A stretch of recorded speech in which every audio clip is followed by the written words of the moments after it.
நெடுந்தீவில் எங்கட காலத்தில் தான் கிட்டத்தட்ட உள்ளக வீதிகள் நிறைய நாங்கள் செய்த நாங்கள் 2015 19 கிடையாது கிட்டத்தட்ட 6.5 கோடி ரூபாய்களுக்கு நாங்கள் செய்தனாங்க. இந்த பிரதான வீதி கூட கொண்டு வந்தது நான் என்று சொல்கிறத விட நாங்கள் தான் கொண்டு வந்தாங்க. நான் என்று சொல்ல நான் விரும்புகிறதில்லை. வேறு யாரும் முந்தி கனகாலம் ஆட்சி செய்த ஒரு தரம் அந்த ரோட்டை போட இல்லை, 2 தரம் போட்டு காசு எடுத்துருக்கிறானவே செய்யலை. ஆனால் நாங்கள் நெடுந்தீவு கிளை ஊடாக எடுத்த முயற்சி நாங்கள் இன்றைக்கு ஓரளவுக்கு கொஞ்சம் கட்டத்தை தாண்டி இருக்கிறோம். திரும்ப இன்னும் அந்த முயற்சியை எடுத்திருக்கிறோம். நீ அந்த ரோட்டை முடிப்போம், ஏதோ ஒரு வகையில் இந்த வருஷத்தில் ஒரு முடிவுக்கு கொண்டிருப்போம். அதே போல் உங்களுடைய தேவைகளையும் எங்களால் முடிஞ்ச அளவுக்கு செய்வோம். நாங்கள் கைவிட மாட்டோம். இது நான் என்று பார்க்காதீங்க. நாங்கள் எல்லாருமா சேர்ந்தால் தான் இருக்க எங்களோட கரங்களை உண்டா வச்சிருந்தால் தான் செய்யலாம். தனி மனிதர்கள் எம்பி தான் ஸ்ரீதரன், ஆனால் ஸ்ரீதரன் மட்டும் செய்யலாம். ஆகவே உங்களுடைய பூரண ஒத்துழைப்பு, கூட்டு முயற்சி இவற்றுக்கூடாக நாங்கள் வெற்றி பெறுவோம். உங்களோட கோபம் ஆதங்கத்தை நான் பிள்ளையாக பார்க்கிறேன், நான் ஏற்றுக்கொள்கிறேன். அதுக்காக நான் சொன்னேன், உங்களோட மன்னிப்பு கேட்குறோம். நாங்கள் உடனே வாய்க்கு வந்தபடி நான் செய்திகளை சொல்லிடாது. இப்போ ஒருத்தர் சொல்லுவார் அங்கே உள்ள மக்களை இங்கே குடியேற்றணும் பண்ணுவார், ஒருத்தர் சொல்லுவார் இங்கே உள்ள மக்களை அங்கே குடியேற்றுவார்.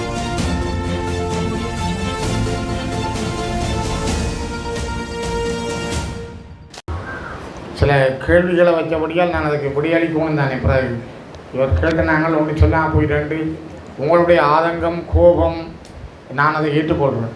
தயவு செய்து உங்களுக்காக எதுவும் கதைக்கலைன்னு சொன்னால் மன்னித்து கொள்ளும். பாராளுமன்றத்தில் சில தலைப்புகளுக்குள்ள விவாதங்கள் வரும். எங்கள்லையும் 8 பாராளுமன்ற உறுப்பினர்கள். அப்போ அவர்களுக்கு நேரங்களை பிரித்து கொடுக்க வேறு ஒரு ஆள் பிள்ளையாக பேசிட்டாருண்டா இன்னொரு கட்சிக்காரன், நான் அதுக்கு பதிலளிக்கிறதுக்கு வாய்ப்பு இல்லாமல் போயிடும். அதால் நான் பாராளுமன்றத்தில் அதுக்கான பதில்களை பேச முடியலை. நான் இங்கே போன திங்கட்கிழமை வாரத்துக்கு இருந்தேன். நான் என்ன சொல் நான் டிஎஸ்ஐயாக்கும் போன திங்கள் தான் இங்கே வாரத்துக்கான முயற்சி எடுத்தினாங்கள். அதுக்கிடையில் உங்களுக்கு தெரியும், நுவரெலியா திருவண்ணாமலை போன்ற இடங்களில் இதை விட மோசமாக பாதிப்புகள் நடந்ததால் நான் போய் வர வேண்டியிருந்தது. அதால் இங்கே வர முடியலை. நான் நேராக வந்ததுக்கான நோக்கமும் கிட்டத்தட்ட உங்களோட இந்த விஷயங்களை நேராக பார்த்து நானும் ஒரு புலக்காட்சியோடு கதைக்க போனேன். ஆகவே நான் நினைக்கிறேன் கிட்டத்தட்ட நான் ஒரு 200 பேருக்கான ஒரு சின்ன அரிசி பொதிகளும் கொண்டு வந்தாங்க. ஏற்கனவே சங்கத்தில் கொண்டு வந்து இறக்கி இருக்கிறோம். ஒரு தொகுதி அடுத்த தொகுதியில் கட்டமாக அனுப்புகிறோம். ஒரு வெள்ள நிவாரணத்துக்காக இது நாங்கள் தனிப்பட்ட ரீதியாக எங்களுடைய கட்சி ரீதியாக அதை நாங்கள் அலோகேட் பண்ணியிருக்கிறோம். நெடுந்தீவு கிளை சார்பாகத்தான் அந்த உதவி வழங்கப்படும். ஆகவே நாங்கள் பிரதேசங்களோட அனுமதியோடு செய்வோம். இல்லை வாரணையா நான் கதைக்க பொறுங்க ஐயா, நான் கதைக்க வரும். அப்போ இந்த விஷயங்களோட நீங்கள் சொன்னதை நாங்கள் கருத்தில் எடுக்கிறோம். அதிகமாக நாங்கள் உங்களோட பக்கம்தான் நிற்கிறோம். பாதிக்கப்பட்டவர்கள் 1410 பேர் என்றால் அதில் கொடுக்கப்பட்ட 1210 பேருக்கான அந்த கொடுப்பனவு வழங்கப்படணும் என்றதுக்கான முழு முயற்சிகளை நாங்கள் மேற்கொள்கிறோம். அதற்காக சம்பந்தப்பட்ட அதிகாரிகளோடு நான் நேரடியாக பேசியும் இருக்கிறேன். அரசாங்க அதிபரோட பேசியிருக்கிறேன், பிரதேச செயலாளரோட பேசியிருக்கிறேன். நான் அதுக்காக தான் இன்றைக்கு வந்தது. நாங்கள் உங்களை பார்க்காமல் நேரடியாக உங்களோட கதைக்காமல் எழுந்தமானமாக ஃபேஸ்புக்கை பார்த்து கதைக்கக்கூடிய ஆளல்ல நான். இந்த முகநூல்கள் அல்லது ஃபேஸ்புக்கில் வரதை வச்சு கதைக்கிறது இல்லை. நாங்கள் ஒரு ஆவண ரீதியாக உண்டை உறுதிப்படுத்தி தான் நான் கதைக்க போனேன்.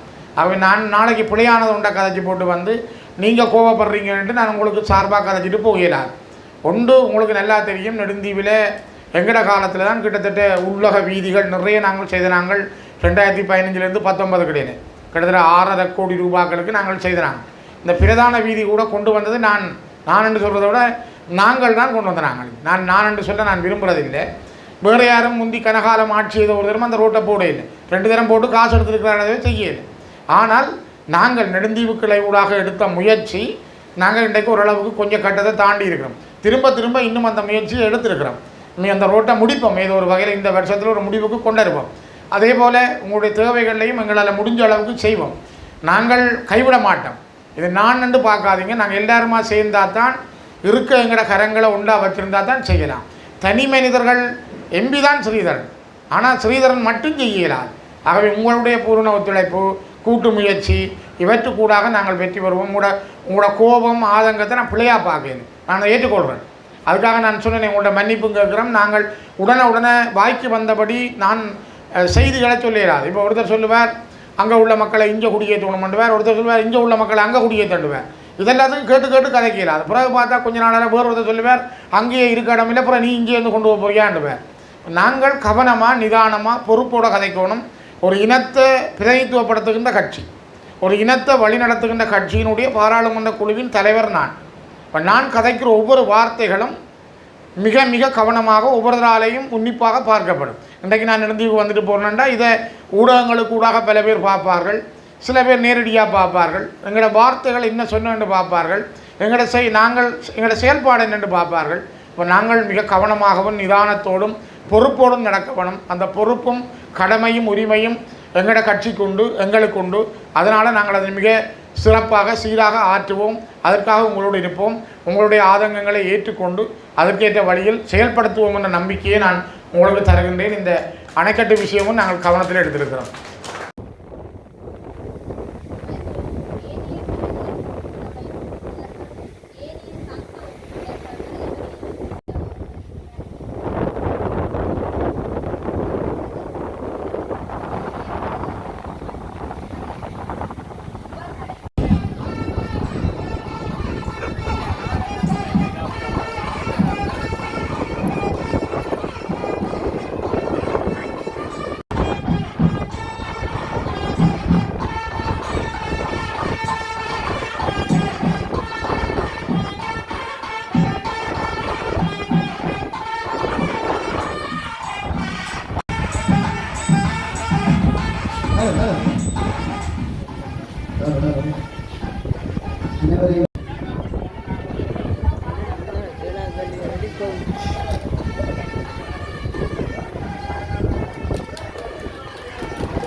சமாசத்தின் புதிய கட்டட திறப்பு விழாவை தலைமையேற்று நடத்தி கொண்டிருக்கும் பிரதேச செயலர், பிரதேச சபை தலைவர் மற்றும் உபதலைவர், ஏனைய சங்க உறுப்பினர்கள்,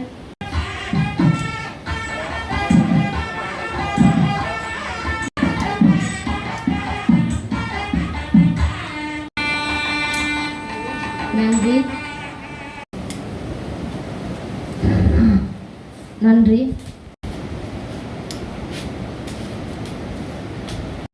சிபிஓ அவர்கள் அதுக்கு நாங்கள் கோயில் தலைவர்கள் அப்போது நிர்வாகம் இறுதிமையாக காரணமாக இடைக்கால நிர்வாகத்தை ஏற்படுத்துவோம் அப்படின்னு அதுக்கு தலைவர்மார் எல்லாரும் ஒத்துழைப்பு கேட்டால் நாங்கள் போக மாட்டோம். அப்போ சரியாக சரி போட்டாமல் போயிருக்க அப்புறம் ஆஃபீஸுக்கு வரைச்சிருந்தாங்க. ஆஃபீஸுக்கு போகாமல் நியமனம் கடந்துருந்தாங்க 3 மாதம் தற்காலிகமாக 3 மாதத்துக்கு செயல்படுங்க அப்படின்னு சொல்லி அப்போ நாங்கள் 3 மாதம் ஏற்றுக்கொண்டு வந்துட்டோம். வந்து இங்கிருந்த சமாசத்துக்கு போனால் ஒரு உடனடியாக போனோன்னு வந்து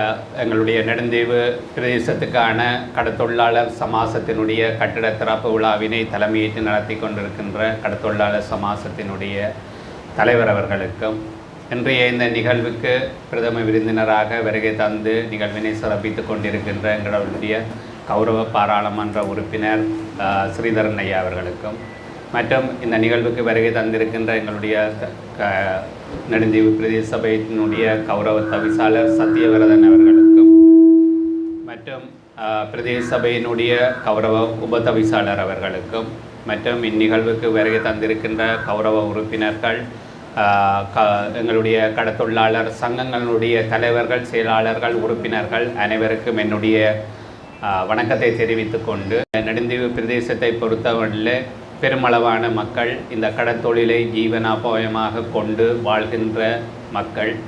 ஆகவே இந்த கடற்தொழிலாளர் சமாசத்தினுடைய கட்டிடமானது மிகவும் இன்றியமையாதது. கடற்தொழிலாளர் சமாசம் சிறப்பாக இயங்கினால்தான் அதன் கீழே வருகின்ற கடற்தொழிலாளர் சங்கங்களும் தங்களுடைய நிர்வாகத்தை சிறப்பான முறையிலே முன்னெடுக்க முடியும். அந்த வகையிலே எனக்கு தெரியும், நிச்சயமாக தெரியும், இந்த ஒரு குறைபாடு இருந்தது. அந்த குறைபாட்டுக்கான நிதி பங்களிப்பு 1 மில்லியன் ரூபாய் 10 லட்சம் ரூபாய் நிதியினை தந்து அந்த குறைபாட்டினை நீக்கிய எங்களுடைய கௌரவ பாராளுமன்ற உறுப்பினர்களுக்கு என்னுடைய நன்றியை தெரிவித்துக் கொண்டு நான் உண்மையிலேயே எனக்கு கடத்தொழிலாளர் சங்கம் சமாசத்தின் மீது அதீத அக்கறை இருக்கின்றது. ஏனென்று சொன்னால் நான் முதலாவது அப்பாயின்மெண்ட்டில் இருக்கைகளில் என்னுடைய ஃபர்ஸ்ட் அப்பாயின்மெண்ட் நான் ஒரு கூட்டுறவு அபிவிருத்தி உத்தியோகத்தர், நான் ஒரு கோஆபரேட்டிவ் டெவலப்மெண்ட் ஆஃபீஸர். நான் யாழ்ப்பாணத்திலே ஒரு வருடம் முதலாவது என்னுடைய அப்பாயின்மெண்ட்டில் நான் வேலை செய்து விட்டு எனக்கு உடனடியாக இடமாற்றம் முல்லைத்தீவு போக சொல்லி 2001ஆம் ஆண்டு எனக்கு முல்லைத்தீவு இடமாற்றம். இப்போ நான் முல்லைத்தீவுக்கு இடமாற்றம் செய்து போகின்ற பொழுது நான் புதுக்குடியிருப்பிலே எங்களுடைய அலுவலகம் அந்த நேரத்தில் இருந்தது, புலிகளின் கட்டுப்பாடு அந்த நேரத்தில். அப்போ அந்த நேரத்தில் எங்களுடைய அலுவலகம் கூட்டுறவு அபிவிருத்தி உதவி ஆணையாளர் அலுவலகம் முல்லைத்தீவு புதுக்குடியிருப்பில் நான் புதுக்குடியிருப்பு போய் எங்களுடைய சம்மரி குவார்ட்டர்ஸ், எங்களுக்கு புதுக்குடியிருப்பு டிஎஸ் ஆஃபீஸில் ஒரு சம்மரி குவார்ட்டர்ஸில் எனக்கு ஒரு இடம் தந்தது. அங்கேருந்து என் ஃபர்ஸ்ட் அப்பாயின்மெண்ட் எனக்கு நியமித்தார்கள். கடத்தொழிலாளர் சமாசம் முல்லைத்தீவு கடத்தொழிலாளர் சமாசத்தினுடைய கூட்டுறவு அபிவிருத்தி உத்தியோகத்தராகவும் அதே நேரம் அங்கே இயங்கிய 24 கடத்தொழிலாளர் சங்கத்தினுடைய கூட்டுறவு அபிவிருத்தி உத்தியோகத்தராக. ஆகவே உங்களுடைய செயற்பாடுகள், உங்களுடைய தேவைகள் எவ்வாறு சமாசத்தினுடைய பங்களிப்பு இருக்க வேண்டும், ஒரு தாய் சங்கம் மாதிரி தாயை நீங்கள் பலப்படுத்தினா தான் பிள்ளைகளுக்கு அந்த தாய் சிறப்பான ஒரு சேவையை வழங்க முடியும். அது மாதிரி இந்த தாய் சங்கமானது, இந்த சமாசமானது சிறப்பாக இயங்க வேண்டும். அந்த அடிப்படையிலே நீங்கள் உங்களுடைய கடத்தொழிலாளர் சங்கங்களுடைய செயற்பாடுகளை முதலாவதாக ஸ்திரப்படுத்தி கொள்ளுங்கள். ஏனென்று சொன்னால் இப்பொழுது ஏற்பட்டிருக்கின்ற இந்த அழிவு சம்பந்தமான பதிவுகள் கூட என்னுடைய விடயத்து கொண்டு வரப்பட்டது. பல குறைபாடுகள் சுட்டிக்காட்டப்பட்டிருக்கிறது. ஃபிஷரிஸ் இன்ஸ்பெக்டர் நேரடியாக படகுகளை பார்த்து கொண்டு போகிறாருண்டு. ஆனால் அதிலே விடுபடுறதுக்கான சந்தர்ப்பங்கள் இருக்கின்றது. ஆகவே நீங்கள் சங்கங்கள் வடிவாக ஒரு நிர்வாகத்துக்களை இயங்கி இருந்தீங்கள் என்றால் உங்களோட சங்கத்துக்கு கீழே எத்தனை படகுகளை நீங்கள் ரெஜிஸ்டர் பண்ணி இருக்கணும், இங்கே எத்தனை மீனவ குடும்பங்கள் படகுகள் வைத்து இந்த வேலையை தொழிலை செய்து கொண்டிருக்கின்றார்கள் என்ற விவரம் உங்களிடம் தெளிவாக இருக்குமாக இருந்தால் நீங்கள் இன்று இந்த இது போன்ற இயற்கை அனர்த்தம் ஏற்படுகின்ற போது அழிவுக்கான பதிவுகளை பதிவுகின்ற பொழுது சங்கம் வைஸாக நீங்கள் ஒரு லிஸ்ட்டை வச்சுக்கொண்டு உங்களோட உறுப்பினர்களில் ஆட்டாட்ட படகுகள் சேதம், ஆட்டாட்ட வலைகள் சேதம், ஆட்டாட்ட என்ஜின் சேதமாக இருக்கிறது, இந்த தரவுகளை நீங்கள் துல்லியமாக கொடுக்கின்ற பொழுது அரசாங்கத்தினாலே பல பெறுமதியான இழப்பீடுகள் உங்களுக்கு வழங்கப்படுகின்றது. அதே மாதிரி காப்புறுதி செய்திருந்தால் அந்த காப்புறுதியின் தொகையும் உங்களுக்கு கிடைக்கிறதுக்குரிய ஒரு சந்தர்ப்பம் இருக்கின்றது. ஆகவே இவற்றை நீங்கள் சங்கங்கள் இன்று என்னை பொறுத்தமட்டில் இத்தனை சங்கங்கள் இயங்குகின்றன, இத்தனை சங்கங்கள் நிர்வாகம் திறமையாக இயங்குது என்று எனக்கு தெரியாது. நிர்வாகம் இல்லாமலே நீண்ட காலமாக சங்கங்கள் இயங்குகின்ற தன்மை தான் காணப்படுகின்றது. அதே மாதிரி நீங்கள் கொடுக்கின்ற தரவுகள் எல்லாத்தையும் ஒட்டுமொத்தமாக சமாசம் அவற்றை திரட்டி சம்பந்தப்பட்ட திணைக்களங்களுக்கு கிடைக்கின்ற பொழுது உங்களுடைய இழப்பீடுகள் உடனடியாக கிடைக்கிறதுக்குரிய ஒரு சந்தர்ப்பம் காணப்படுகின்றது. ஆகவே என்னுடைய பணிவான வேண்டுகோள் என்னென்னு சொன்னால், இன்று சமாசத்துக்கு ஒரு கட்டிடம் வந்துவிட்டது. இனியும் நீங்கள் தாமதிக்காமல் நான் சொன்னான் சமாச தலைவருக்கு, நீங்கள் இங்கே ஒரு உத்தியோகத்தரை நியமித்து நீங்கள் நிர்வாகமும் ஒரு சங்கங்களோடு ஒரு கோஆர்டினேஷனை வச்சுக்கொண்டு அந்த சங்கங்களுடைய நிர்வாகத்தை தெரிவுக்கும் நீங்கள் தான் பொறுப்பு. சமாசம்தான் அவற்றை மேற்பார்வை செய்ய வேண்டும். சிறப்பாக இயங்க வேண்டிய நிர்வாகங்கள் உங்களுடைய பல பிரச்சனைகளை நீங்கள் ஒற்றுமையாக இருந்தால் தான் தீர்க்க முடியும். ஆகவே இந்த சமாச கட்டிடத்திலே உங்களுடைய நிர்வாக ஒரு உத்தியோகத்தரை கடமைக்கு ஆற்றி சரியான முறையிலே புத்தகங்கள் எல்லாத்தையும் வைத்திருந்து கணக்கு வைப்புகளை சரியாக வைத்திருந்து உங்களுடைய கூட்டுறவு அபிவிருத்தி உதவி ஆணையாளர் ஊடாகவும் ஃபிஷரிஸ் கடத்தொழிலாளர் இதில் 2 திணைக்களங்கள் சம்பந்தப்பட்டிருக்கின்றது. ஒன்று கூட்டுறவு அபிவிருத்தி உதவி ஆணையாளர் அலுவலகம், 2வது கடத்தொழிலாளர் நீரியல் வள திணைக்களம். இந்த 2ம் சம்பந்தப்பட்டிருக்கின்றது. இந்த நீரியல் வள திணைக்களமானது உங்களுடைய கடல் சம்பந்தமான விடயங்களை கண்காணிக்கிறதுக்கு பொறுப்பாக இருக்கிறது. இழப்புகளை பதிவதற்கு, மற்றது இந்த சட்டவிரோத கடல் மீன்பிடி அதுகளை தடுக்கிறதுக்கு, மற்ற தேவையான கடல் சம்பந்தமான உங்களுக்கு இருக்கிற பிரச்சனைகளுக்கான அட்வைஸை தர்றது இந்த கடற்தொழில் நீரியல் வள திணைக்களம். கூட்டுறவு அபிவிருத்தி திணைக்களம் உங்களுடைய கணக்குகளை ஆடிட் பண்ணி உங்களோட சங்கங்களை பதிவு செய்து நிர்வாகத்தை தெரிவு செய்து சிறப்பான முறையில் கொண்டு போகிறதுக்குரிய ஏற்பாடுகள் இந்த 2 திணைக்களமும் செய்ய வேணும். ஆகவே நீங்கள் இந்த உங்களுடைய சங்கங்களையும் சமாசத்தையும் சிரமமாக இயக்கின்ற பொழுது நல்ல முறையிலே இந்த உங்களுடைய மீனவர்களுக்கான அங்கத்தவர்களுக்கான நல்ல ஒரு பயனை பெற்றுக்கொள்ள முடியும். அதே போன்று என்ஜிஓஸ் ஏதாவது வருகின்ற பொழுது அரசு சார்பற்ற நிறுவனங்கள் அல்லது வேர்ல்ட் பேங்க் அல்லது ஏசியன் டெவலப்மெண்ட் பேங்க் ஏதாவது ஒரு ப்ரொஜெக்ட்டுக்கு வருகின்ற பொழுது உங்களுக்கு ஒரு நல்லொரு திட்டத்தை நாங்கள் எங்களுக்கு சமர்ப்பிக்க முடியும். சமாசமும் சங்கங்களும் நல்ல முறையில் இயங்கினா தான் நீங்கள் கொடுக்கின்ற நாங்கள் உங்களுக்கு முன்மொழிகிறது ரெக்கமெண்ட் பண்ணுற திட்டங்கள் அமல்படுத்தப்படும். எனக்கு நல்ல அனுபவம் இருக்குது. நாங்கள் அங்கே முல்லைத்தீவிலே நான் இருக்கின்ற போது கடத்தொழிலாளர் சமாசமும் அந்த 24 சங்கங்களுக்கும் நாங்கள் அன்று 2001ஆம் ஆண்டு UNDP-ஆல் ஃபிஷரிஸ் ரீகவரி ப்ரொஜெக்ட்னு ஒன்று செய்த நாங்கள் மீனவர்கள் எல்லாருக்கும் சுழற்சி முறையிலே ஒரு கடன் திட்டம் கொடுத்து படகுகள் மற்றது விலைகள் வென்றுவதற்கான உதவிகள் வழங்கப்பட்டது. அதே மாதிரி கடத்தொழிலாளர் சமாசத்துக்கு ஒரு லொரியும் 3 கூலரும் பெற்றுக் கொடுத்த நாங்கள். அதே மாதிரி கடத்தொழிலாளர் சமாசத்துக்கு ஒரு கூல் ரூம் பெற்றுக் கொடுத்த நாங்கள். அது போன்ற பல திட்டங்களை நாங்கள் செய்த நாங்கள். உங்களை கடத்தொழிலாளர் சங்கங்களில் இருந்து புறப்படுகின்ற மீன்களை எல்லாம் நாங்கள் எங்களோட கூல் ரூமில் வச்சிருந்து கூலரில் குழம்புக்கு ஏற்றி நல்ல பெருமதி நல்ல ஒரு வருமானத்தை ஈட்டி கொடுத்த நாங்கள். அது மாதிரி பல நன்மைகள். நீங்கள் சங்கங்களும் சமாசமும் சிறப்பாக இயங்கினால் எங்கள் எதிர்காலத்தில் வர்ற திட்டங்களும் சிறப்பாக இருக்கும். உங்களுக்குள்ளே ஏற்கனவே சில முருகல்கள் இருந்து சமாச தலைவரும் என்னோட கதைச்சவர். ஆகவே அந்த பிரச்சனைகளை தொடர்ந்து வைத்திருக்காமல் அவற்றை தீர்த்து சிறப்பான முறையிலே நீங்கள் இயங்குவீர்கள் என்றால் உங்களுக்குரிய உதவிகளை நாங்களும் பாராளுமன்ற உறுப்பினர்களும் இருக்கிறார். எதிர்காலத்திலே செய்வதற்கு தயாராக இருக்கணும் என கூறி இந்த சந்தர்ப்பத்திலே எனக்கு ஒரு இடம் தந்தமைக்காக நன்றி கூறி ஒரு நல்ல காரியத்திலே எல்லோரும் ஒன்றிணைந்திருக்கிறோம். ஒரு மகிழ்ச்சியாக இருக்கிறது. மிக முக்கியமாக உங்களுடைய ஒரு நீண்ட கால எதிர்பார்ப்பு. இந்த விடயம் என்னால் நடந்ததல்ல.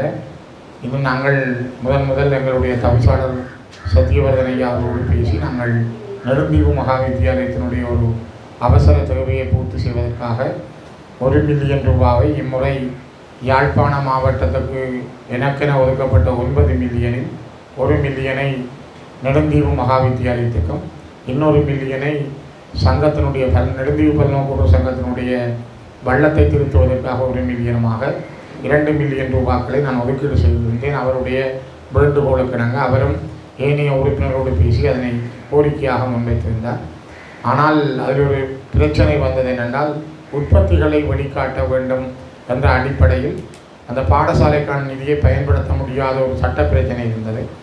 அதனால் அந்த பணத்தை ஏதோ ஒரு உற்பத்தி துறையிலே ஈடுபடுத்துவதற்காக எங்களுடைய கௌரவ தவிசாளர்களுடைய வேண்டுகோளுக்கிணங்க அந்த பணம் நெடுந்தீவு கடத்தொழிலாளர் கூட்டுறவு சங்கத்தினுடைய சமாசத்துக்கு ஒதுக்கப்பட்டது.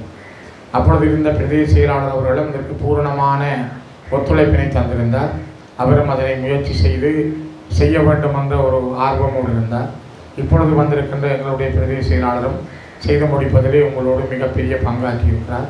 இந்த கடற்கரை ஓரத்திலே உங்களுடைய தேவைக்காக இந்த கட்டிடம் அமைக்கப்பட்டிருப்பது இப்பொழுது பேசிய உபதலைவர்களும் சொன்னார் இதனுடைய முக்கியத்துவத்தை. ஆகவே அன்போடும் மதிப்போடும் உங்களிடம் இந்த கட்டிடத்தை இன்று நாங்கள் கையளிப்பதில் பெருமைப்படுகிறோம், மகிழ்ச்சி அடைகிறோம். இது ஒரு தனிநபருடைய காசு அல்ல. இது ஒட்டுமொத்தத்தில் மக்களுடைய வரிப்பணம், உங்களுடைய வரிப்பணம் தான். எல்லோருடைய கூட்டு முயற்சியும் இந்த கட்டிடம் கிடைத்திருக்கிறது. தனியொரு ஸ்ரீதரன் சிவஞானம் என்ற பெயரை நீங்கள் பொறிக்க தேவையில்லை. நாங்கள் எல்லோரும் சேர்ந்து, நீங்களும் நாங்களும் சேர்ந்து இந்த கட்டிடத்தை அமைத்திருக்கிறோம் என்ற பெருமையோடு இது எங்களுடையது என்ற அந்த உரிமை உங்களிடம் இருந்தால் நிச்சயமாக இந்த கட்டிடத்தை இன்னும் நீங்கள் வளமாக பயன்படுத்துவீர்கள். ஆகவே வாழ்த்துக்களை கூறிக்கொள்கிறேன். மிக முக்கியமாக உங்களுடைய நெருக்கடிகள் ஏராளம். தம்பி உரையாற்றும் பொழுது சொன்னார், இந்த கூலர் பிரச்சனை, பாலத்திலே கட்டுகின்ற பிரச்சனை, இங்கே கடத்தொழிலாளர்கள் எதிர்கொள்ளுகின்ற பாரிய விளைவுகளை சொல்லியிருந்தார். நான் அதனை கவனத்திலே எடுக்கிறேன். என்னால் முடிந்தவரை அதற்கான ஏதோ ஒரு வகையிலான உதவியை உங்களுக்கு ஆற்றுவதற்கு நான் சம்பந்தப்பட்ட துறை சார்ந்த அதிகாரிகளோடும் உரையாடி அதற்கான தீர்வுகளை எட்டுவதற்கான முயற்சிகளை மேற்கொள்கின்றேன். அதே நேரம் கடத்தொழிலாளர்கள் இங்கே கடுமையான நெருக்கடிகளை சந்திக்கிறார்கள். 6 சங்கங்களுடைய தாய் சங்கமாக கூட்டு சங்கமாக இருக்கிற சமாசம் எல்லோரையும் வழிநடத்துகின்ற ஒரு பெரிய சங்கம். ஆகவே இந்த சமாசத்துக்கு ஒரு மிகப்பெரிய பொறுப்பும் கடமையும் இருக்கிறது. அந்த பொறுப்பை நீங்கள் சரியாக ஆற்றுகிறீர்கள். எல்லோரையும் அரவணைத்து செல்லுகின்றீர்கள். அதனால் நாங்கள் உங்களை மதிப்போடும் மரியாதையோடும் பார்க்கிறோம். குறிப்பாக உங்களுடைய தேவைகள் ஏராளம். ஆனால் நாங்கள் செய்வது ஒரு சிறு துளி. இன்னும் செய்ய வேண்டிய பணிகள் அநேகமாக உண்டு. கடந்த தேர்தல் காலத்தில் கூட நான் இந்த ஒழுங்கையிலே வந்து உங்களோடு உரையாடியிருந்தேன். ஒரு கூட்டம் கூட இந்த கடற்கரையிலே நாங்கள் செய்திருந்தாங்க. எனக்கு நல்ல ஞாபகம் உண்டு. அதே போல் உங்கள் எல்லோருடன் பேசுகின்ற கதைக்கின்ற வாய்ப்புகள், அடிக்கடி உங்களை சந்திக்கின்ற வாய்ப்புகள் கிடைத்து. இங்கே ஜேசுவன் இருக்கிறார். அடிக்கடி மெக்கலன்னு ஏதாவது சொல்லி என்ன பேசிக்கொண்டு இருப்பார். அவருக்கு சொல்லுங்கள் என்ன பேச வேணாமன்.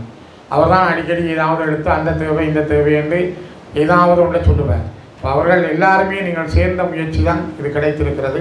அந்த வகையில் நாங்கள் இன்னும் தொடர்ந்து நான் மட்டுமல்ல, எங்களுடைய தவிசாளர், உபதவிசாளர், கௌரவ உறுப்பினர்கள், இங்கே கூடியிருக்கிற நாங்கள் எல்லோரும், எங்களுடைய பிரதேச செயலாளர் எல்லாரும் நாங்கள் கூட்டாக இயங்கினால் இன்னும் பல மாற்றங்களை நாங்கள் கொண்டு வர முடியும். அந்த மாற்றங்களை நோக்கிய நகர்விலே இது ஒரு நல்ல அத்தியாயம். நான் நினைக்கிறேன் 2026ஆம் ஆண்டிலும் எங்களுக்கு ஒதுக்கப்படுகிற நிதியில் ஏதோ ஒரு வகையில் நெடுந்தீவு மண்ணில் இருக்கின்ற தேவைகளில் பூர்த்தி செய்வதற்கான என்னுடைய முயற்சிகளை மேற்கொள்வேன் என கூறி இந்த அருமையான வாய்ப்புக்கும் நன்றி கூறி விடைபெறுகிறேன். இந்த நாள் நல்ல நாளாக அமைய வாழ்த்துக்கள். நடந்து இந்த 6ஆம் வட்டாரத்திலேருந்து 13ஆம் வட்டாரம் வரைக்கும் எவருமே இந்த கரையோரத்தில் இருக்கே இல்லை. எல்லாருமே இடம்பெயர்ந்து அந்த முகாங்களுக்கு போச்சுனவே அங்கே போகவில்லை. உறவினர் வீடுகள்லாம் இருந்தவை. முழு பேரும் பாதிக்கப்பட்டது. குறிப்பாக 1ஆம் வட்டாரத்திலேருந்து 15ஆம் வட்டாரம் வரைக்கும் அனைவரும் பாதிக்கப்பட்டது தான். 1410 குடும்பம். ஆனால் 1210 பேருக்கு தான் இது இடர்கால கொடுப்பன வேண்டும் பதிஞ்சிருக்கிறார். ஆனால் எந்த விரும்பின வீடுகளுக்கு போகிறது, விரும்பாத வீடுகளுக்கு போகிறதில்லை. அனைவருக்கும் வெள்ளம் வந்ததுதான், அனைவரும் பாதிக்கப்பட்டதுதான். அனர்த்தமண்டா இவங்க தொழிலுக்கு போக மாட்டாங்க. நீங்கள் கொடியேற்றிட்டீங்க, அவன் சாப்பிட்றது என்னத்தை சாப்பிட்றது, என்ன உழைப்பு இருக்குது? ஆனால் அனர்த்தமண்டா அறிவிக்கிறீங்க. என்ன முகாம் இருக்குது, எங்கே போய் தங்குறது? ஒரு சுகாதார வசதி இருக்கா? ஒரு தண்ணி வசதி இருக்கா? அல்லது மின்சாரம் இருக்கா? அல்லது அவங்க டொய்லெட்டுக்கு போகிறதுக்கு மனசில் கூட வசதி இருக்கா? இதில் வச்சு கொண்டு தான் நீங்கள் சொல்லணும், அறிவிக்கணும். 2 கிழமைக்கு முதல் நீங்கள் போய் இருங்கண்டு. எங்கே போய் இருக்கிறது? ஒரு பிரதேச மண்டபம் இருக்குது, அதையாவது ஒழுங்கு பண்ணீங்களா? அதுவும் இல்லை. இந்த இடர்கள் வரப்போகுதுன்னு சொல்லி கோஆப்ரேட்டிவ் இருக்குது. 2 மாதம் போன முறை இந்த ஏஜி 2 மாத சாமான் வச்சுருந்த வரைஞ்சி. இங்கே என்ன இருக்குது?